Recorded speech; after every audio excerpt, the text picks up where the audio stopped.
Florida State Prison, America's electric chair. The chair waiting in the dark.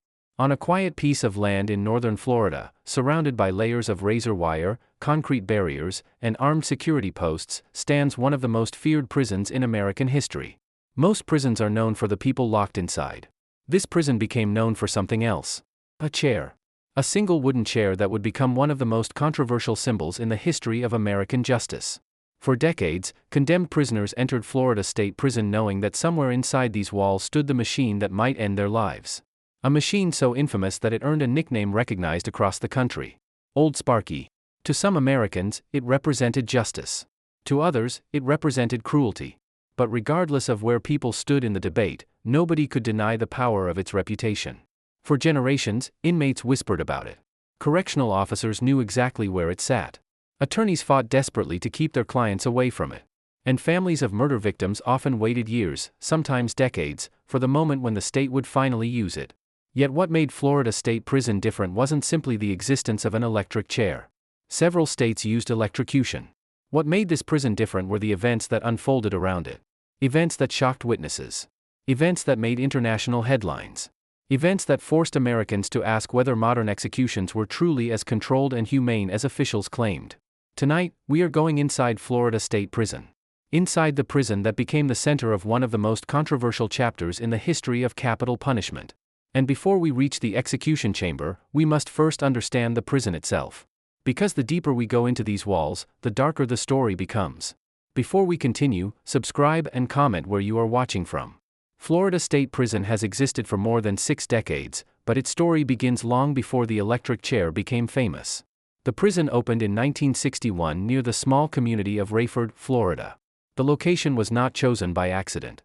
State officials wanted a facility isolated from major population centers. A place where the state's most dangerous offenders could be securely housed. A place where escape would be extremely difficult. A place where public attention would remain far away.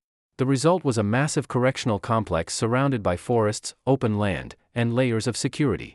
From the beginning, Florida State Prison was designed to hold inmates considered too dangerous for lower security facilities. Murderers, armed robbers, violent repeat offenders, gang leaders, men who had already demonstrated a willingness to hurt others. The prison quickly developed a reputation among inmates across Florida. When prisoners elsewhere heard they were being transferred to Florida State Prison, many already knew what that meant.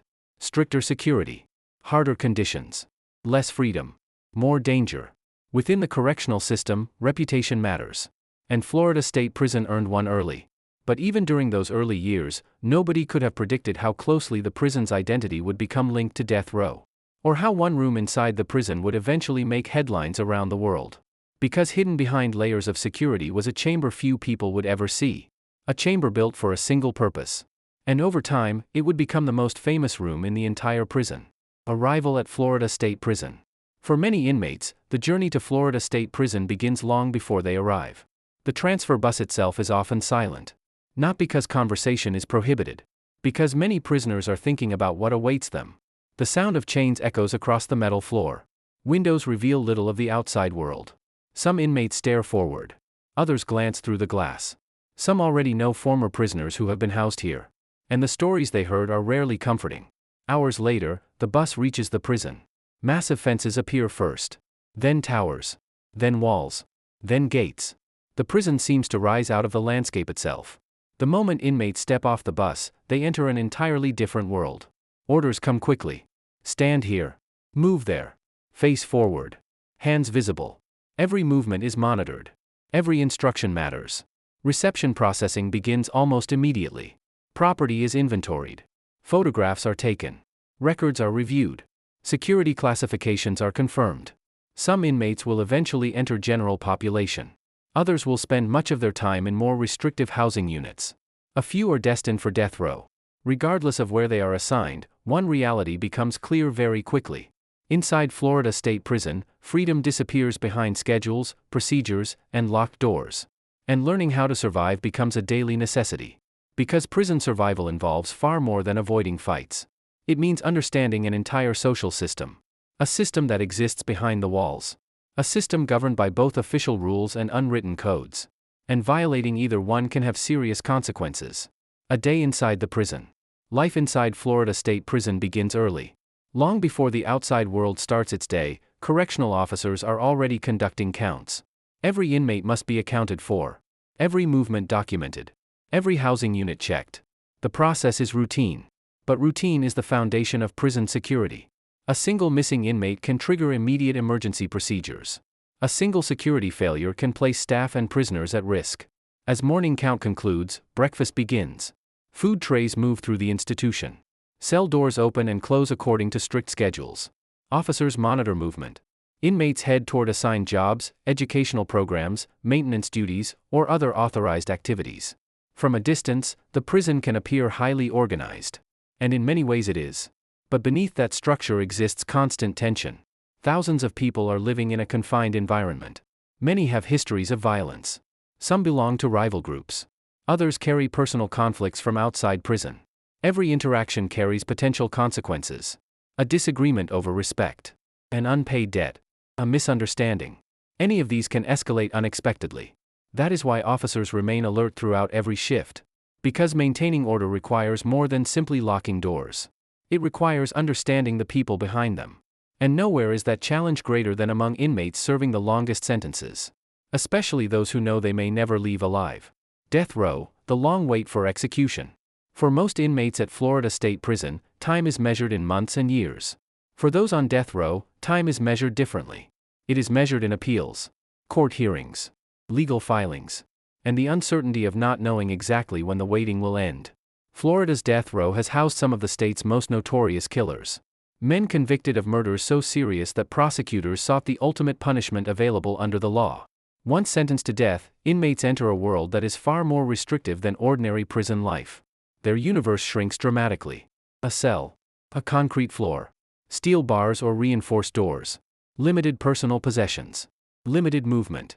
Limited contact with the outside world. For some prisoners, these conditions last only a few years before appeals are exhausted. For others, the wait stretches into decades. Some inmates arrived on death row as young men and grew old while waiting. The psychological impact of such uncertainty is difficult to measure. Every court decision becomes significant. Every meeting with an attorney matters. Every piece of mail may contain information capable of changing the future. Many death row prisoners develop routines simply to maintain their sanity. Reading, writing, exercising inside cramped cells, studying legal documents, corresponding with family members, praying. Anything to create structure in an environment where the future remains unknown. Former correctional staff have often described death row as one of the quietest sections of a prison. Not because nothing happens. Because so much happens inside the minds of the men confined there. Every inmate understands the reality of their sentence. Every inmate knows why they are there. And every inmate knows that somewhere inside Florida State Prison sits the execution chamber. The place where their journey could eventually end. But before a condemned prisoner ever reaches that chamber, years of waiting typically pass. Years filled with hope, fear, frustration, and endless uncertainty. Yet for many inmates, the waiting itself becomes a punishment unlike anything experienced elsewhere in the prison. And what happens when an execution date finally arrives is something few people outside these walls ever truly see. The unwritten rules of survival. While death row inmates live in isolation from much of the prison population, the rest of Florida State Prison operates according to a complex social structure. Every prison has rules. Some are written in policy manuals. Others exist only among inmates. The unofficial rules are often just as important. Perhaps even more important.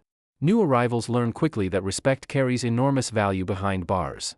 What might seem insignificant on the outside can become a serious issue inside prison. A disrespectful comment. An insult. Taking something that belongs to another inmate. Interfering in someone else's business. Each action can trigger consequences. Prison culture varies from institution to institution, but one principle remains almost universal. People are constantly being evaluated. Inmates pay attention to how others behave. Whether someone appears trustworthy. Whether someone keeps their word. Whether someone can be intimidated. Whether someone poses a threat. These judgments happen every day. And they help shape the prison's informal power structure.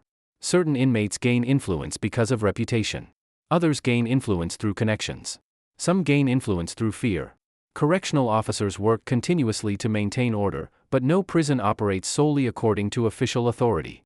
Human beings naturally create hierarchies. Prisons are no exception. The challenge is that these hierarchies sometimes lead to violence. And violence remains one of the constant concerns inside maximum security institutions. Even in a prison known primarily for executions. Because while the electric chair captured public attention, daily survival remained the reality facing everyone else. And sometimes surviving a single day behind bars required understanding dangers that outsiders rarely see. Violence behind the walls. Maximum security prisons are designed to contain dangerous individuals. But no amount of concrete, steel, or security technology can completely eliminate violence. Florida State Prison has experienced its share of assaults, disturbances, and conflicts over the years. Most incidents never become national news. Many are resolved quickly by staff. Others result in disciplinary action, lockdowns, transfers, additional restrictions. Yet the possibility of violence remains a constant consideration. Correctional officers train extensively for emergency situations. They learn how to respond to fights, riots, hostage scenarios, medical emergencies. Their work requires vigilance. Because conditions can change in seconds. A normal day can suddenly become a crisis. Inside prison, information spreads quickly. Rumors spread even faster. An argument between two inmates may affect an entire housing unit. A conflict involving rival groups may trigger increased security measures. Staff often find themselves balancing two competing responsibilities: maintaining order and preventing unnecessary escalation. Most days pass without major incidents. But the possibility always exists. That reality shapes how people behave, how officers perform their duties, how inmates interact with one another, and how prison administrators make decisions. Because when violence occurs inside a prison already known for housing condemned inmates, public attention can arrive very quickly. Yet despite these dangers, another area of Florida State Prison inspired even greater fear. A place separated from the ordinary routines of prison life. A place few inmates ever wanted to see. The execution chamber. And the men who entered it rarely returned. The final walk. Executions do not happen suddenly. By the time a condemned inmate reaches the execution chamber, years of legal proceedings have usually passed. Appeals have been reviewed. Court challenges have been heard. Deadlines have come and gone. Then eventually, a date is set. For prison staff, preparations begin immediately. Security procedures intensify.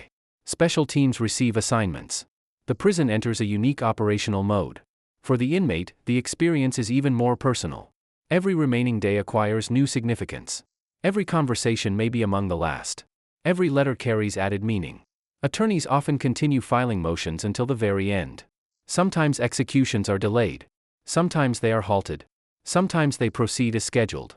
Nobody knows the outcome until the final hours. As execution day approaches, the atmosphere changes. Staff members know what is coming. The inmate knows what is coming.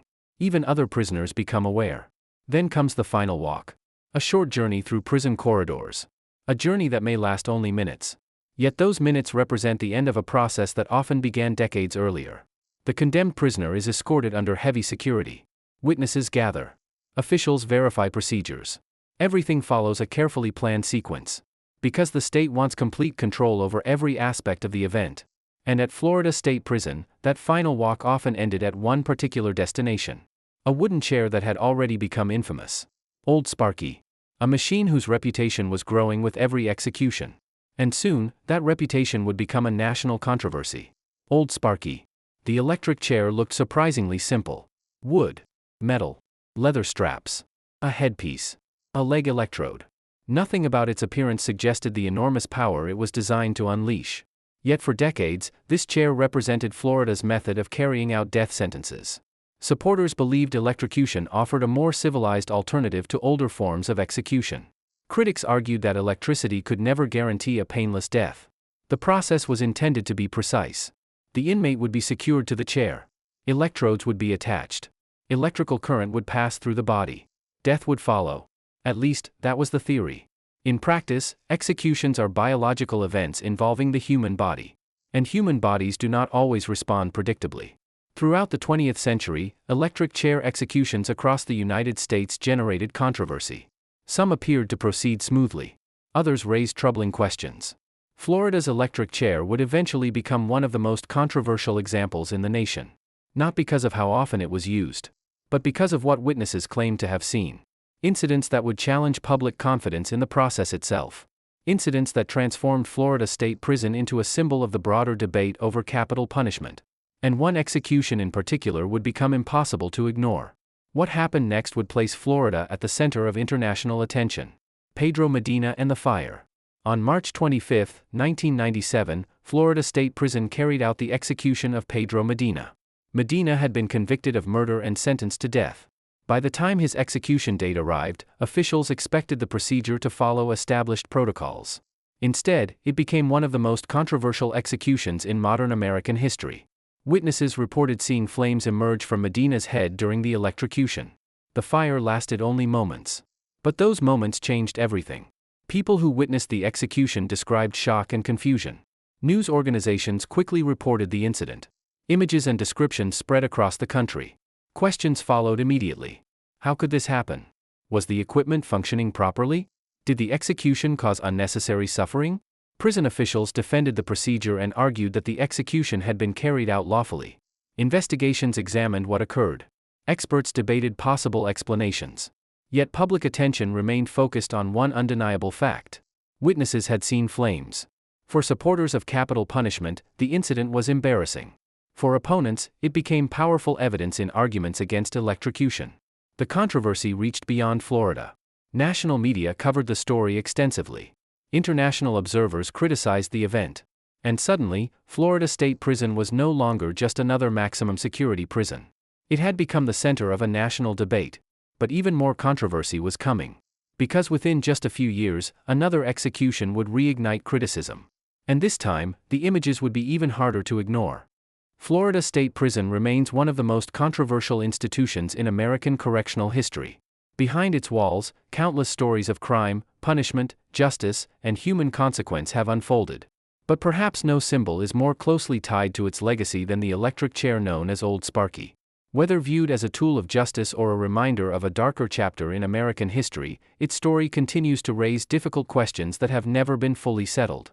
What do you think about Florida State Prison and the use of the electric chair? Share your thoughts in the comments below. If you found this documentary informative, don't forget to subscribe for more true crime and prison stories. Until next time, thank you for watching.